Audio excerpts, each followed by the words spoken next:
жермен жұмыс істеу өте қиын, оңай емес. Міне суармалы жерлер іске қосылып жатыр. Әрине, ол бәрі үлкен нәтижеге алып келсін. Начали реализацию проекта подведения инженерно-коммуникационной инфраструктуры к орошаемому участку. То есть задача такая, чтобы эта инфраструктура она была готова уже в следующий год можно было посеяться.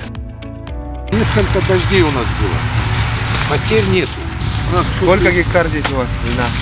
Вот 3000 гектаров сеяли, в этом году 4 раза увеличили. 12 тысяч гектаров льна посеяли. Инициативу проявили. Последние 2 года они вот прям сильно диверсифицировали, можно сказать, свой бизнес. Сейчас начали проектировку маслозавода в селе Северное. Впервые за 30 лет независимости нашей страны мы планируем в этом году собрать свыше 1 миллиона тонн зерновых культур.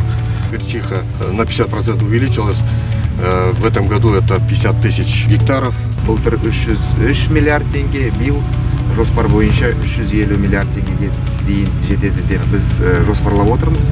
Ары қарай қандай мемлекеттік қолдау керек, қандай қажетті шешімдер керек, соны біз іске асырып бекіту керекпіз.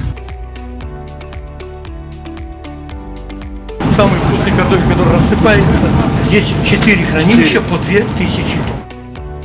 Гусеница ходит 12 тысяч моточасов, а резиновое колесо ходит 7 тысяч моточасов. Это сорт девятка, это привезли с Орла. Она очень ровная, она крупная, с радостью берут ее переработчики. В зимний период чем занимаются люди? В зимний период людей, подработка у нас идет, подработка, семена готовим, семенной материал. Семена у вас чей? Вот это вот, узкоминогорский сорт, агробизнес. Сколько посевы подсолнечных? 4000. 4000. Ауыл шаруашылықта істеп жатқан өзіміздің кәсіпкерлерге алғыс білдіреміз. Еңбектеріңіз сізде. Сіз осы жұмысты ұйымдастырып отырсыз.